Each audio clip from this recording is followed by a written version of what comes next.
ไปแล้วตัวไม่อิ่มน้ำมัน ลื้อเจอเจ้าถิ่นลื้อครับลื้อรถโอ้โหเล่นหมดเลยว่ะพี่ลงน้ำมันกระจุยกระจาย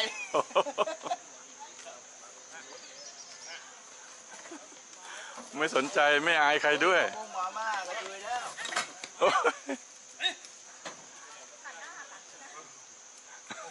ให้มันกินวัดจ้าวางไว้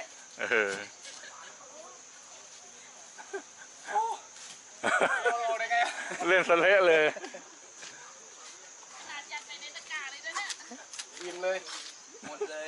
เอาขึ้นลูกเลิศอย่าเพิ่งเอาขึ้นไปไหนแล้วล่ะปิดไปแล้วหายเงียบแล้วขึ้นต้นไม้ไปแล้วไปไหนแล้วขึ้นต้นไม้เข้าป่าไปแล้วนู่นไงนั่งอยู่นู่นไม่ใช่คนละตัวไอ้ตัวนี้ใหญ่กว่าโอ้ยมันจะเป่าแล้วก็ไม่เชื่อสีลิงคุย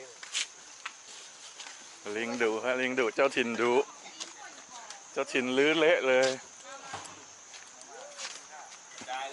กระจายไม่ได้เส้นเจ้าถิ่นก่อน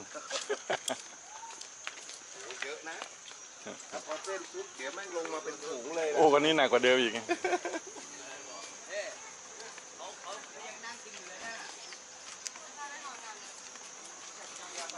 แก้น้ำมันดิตั้งหัวใจอยู่นะโอ้ยเอาน้ำให้ไปกินได้มันติดคอกินมาม่าเลยมาม่ากินมาม่าแล้วกินติดคอ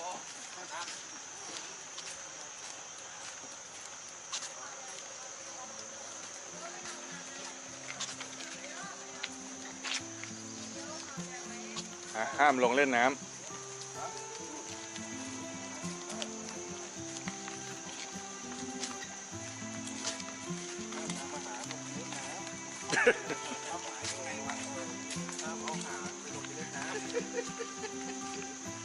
ไอ้กูไม่เล่นน้ำกูล้างหน้าได้ไหมน้ำตกเหวสวดอุทยานแห่งชาติเขาใหญ่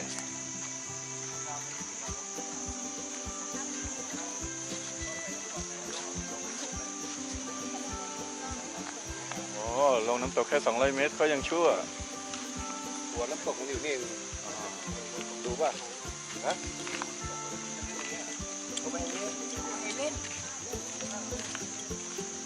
ไปอาบน้ำเฉยเฮ้ยไปล้างหน้าเฉยด้านนี้ด้านต้นน้ำตกใช่ไหมเล่นครับผมไปรับตัวผมไปดูเฉย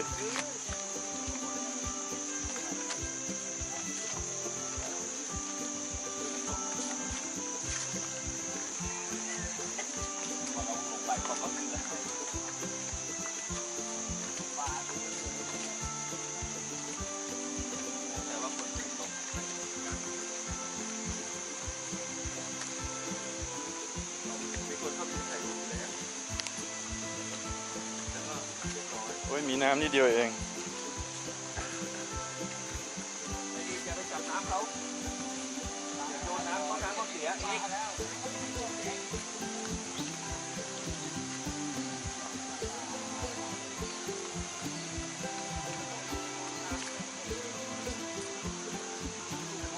โอ้ยน้ำใสใช้ได้เลยเย็นไหมเนี่ย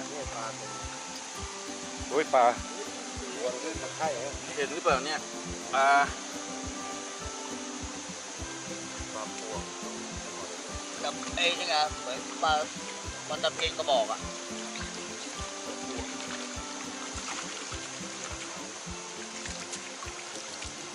ไม่เย็นเท่าไหร่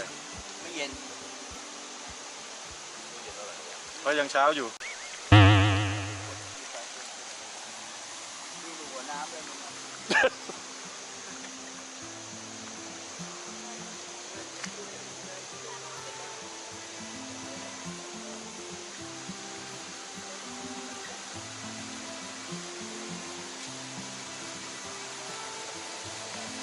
ห้ามเข้าใกล้หน้าผา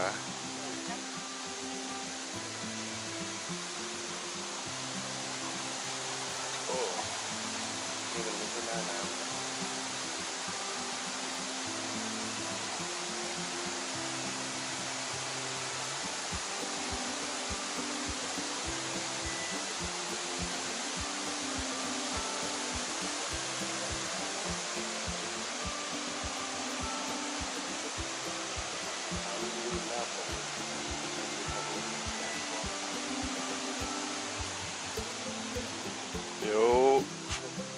ลงไปถ่ายฝั่งข้างล่างนู้นนิดแป๊บนึง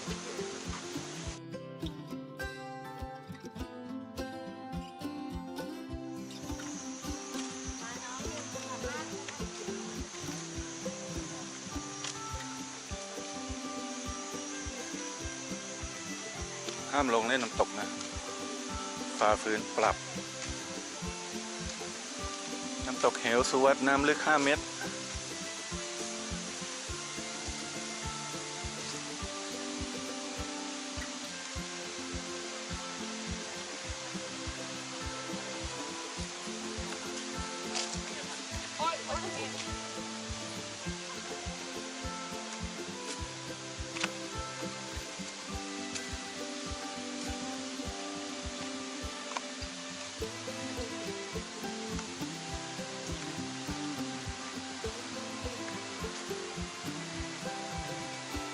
เมื่อกี้ผมไปยืนอยู่บนหน้าผาซึ่งเป็นต้นน้ำตกนะฮะตอนนี้จะเดินลงไปดูด้านล่างน่าจะสวยกว่ามีจุดชมวิวด้วย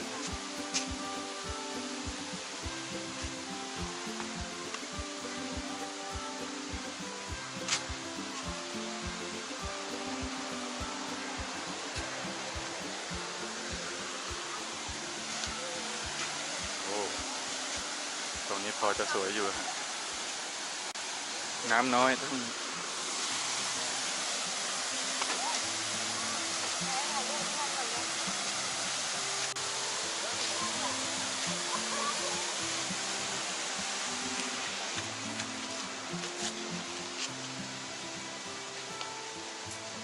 ั้นเนี่ยเอาไม่นับอ่ะ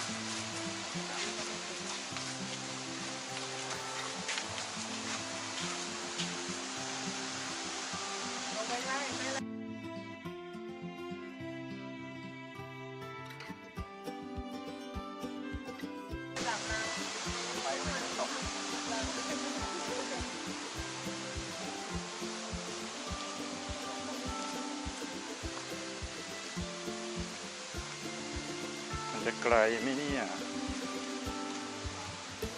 ท่าทางเหมือนจะไกลอยู่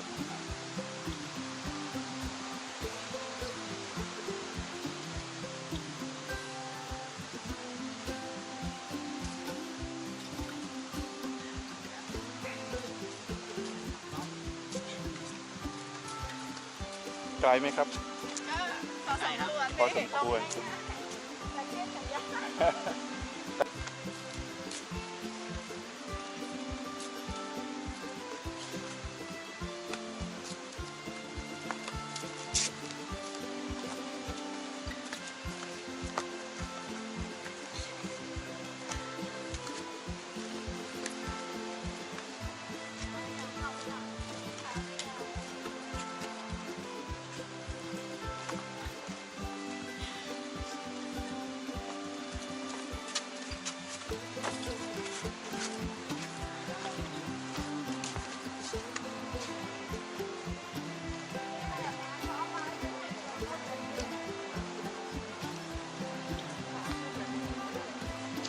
ชันกันนะเนี่ย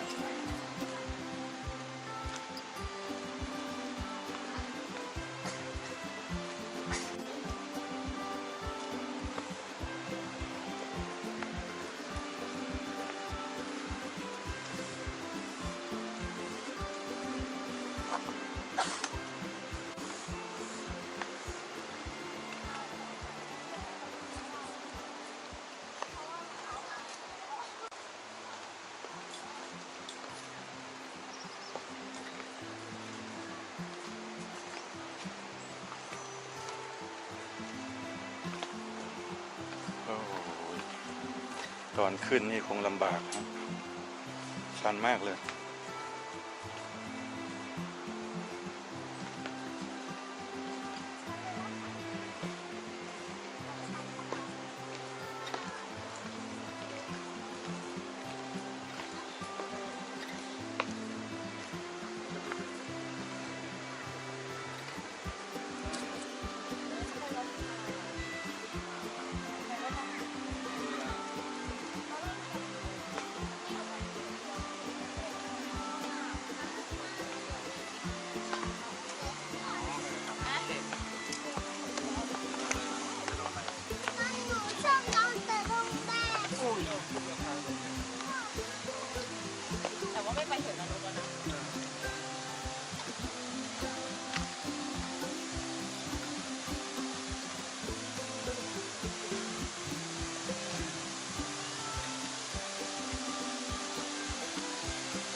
ลกๆที่นี่ห้ามลงเล่นน้ำแสดงว่าอันตรายมาก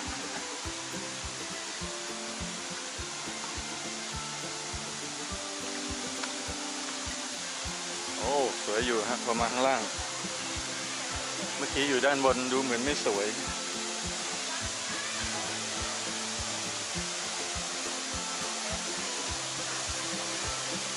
สวยอยู่สวยอยู่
ดูลักษณะอันตรายน่าดูฮะถ้าตกลงมานี่ก็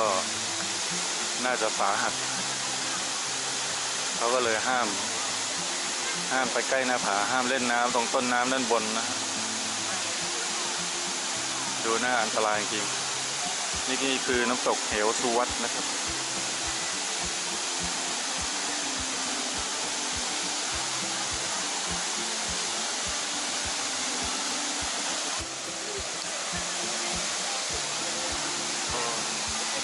อากาศด้านล่างนี่เย็นมากนะแม่ไปไหนอ่ะเย็นเหมือนลงเล่นน้ำเลยแต่ด้านบนร้อนพวกยืนโบกมืออยู่ด้านบนฮะ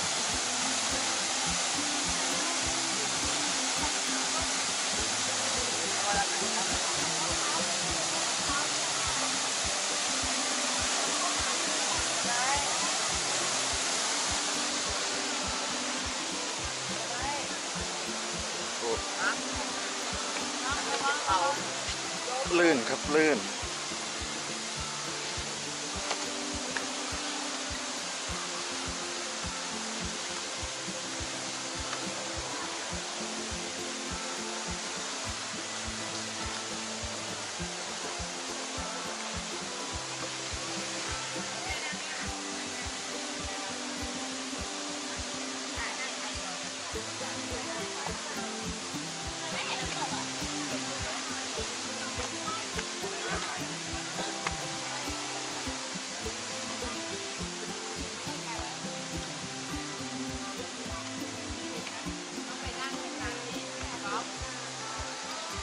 เดินแห้งๆด้านบนยังลื่นเลยครับ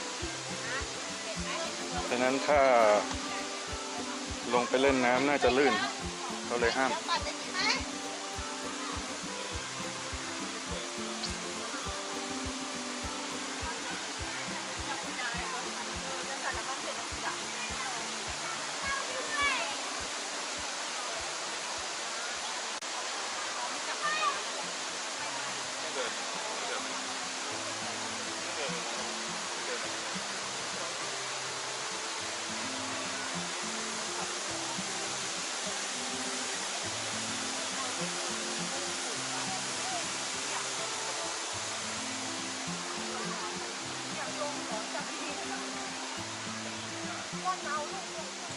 ได้เวลากลับแล้วฮะเล่นน้ำไม่ได้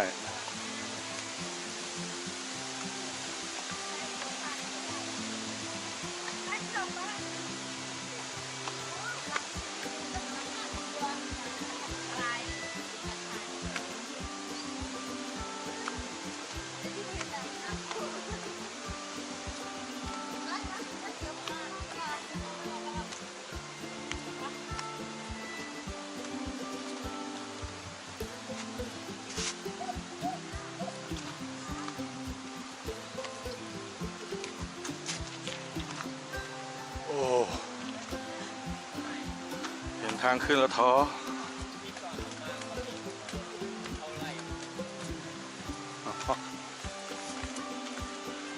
ทำไมเนี่ยโ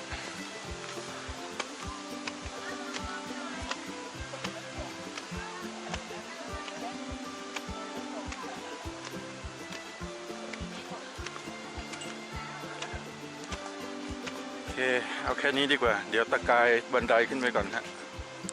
เมื่อกี้ผมเดินลงไปเที่ยวชมน้ำตกเหวสุวัตนะห่างจากตรงนี้200 เมตรแต่ทางชันมากแล้วก็ยังมีน้ำตกผากล้วยไม้ไปอีก 2.3 กิโลเมตรไม่ค่อยได้แวะสักทีเพราะว่ามันแวะทีไรมันก็น้ำแห้งหมดเลย ตรงไหนใกล้สุดตรงเนี้ย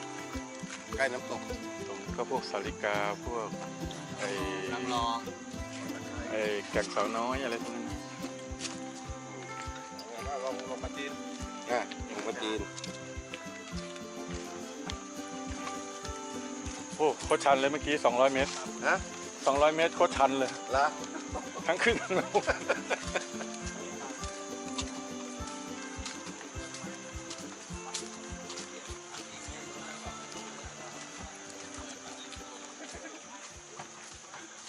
ของเราเจ้าถิ่นไม่มายุ่งใช่ไหม มาดิเมื่อกี้นี้เดี๋ยวผมเดินมาก่อน อ๋อมันก็เอาอะไรไม่ได้อยู่ดีไม่มีอาหาร มีอะไรเอาเรา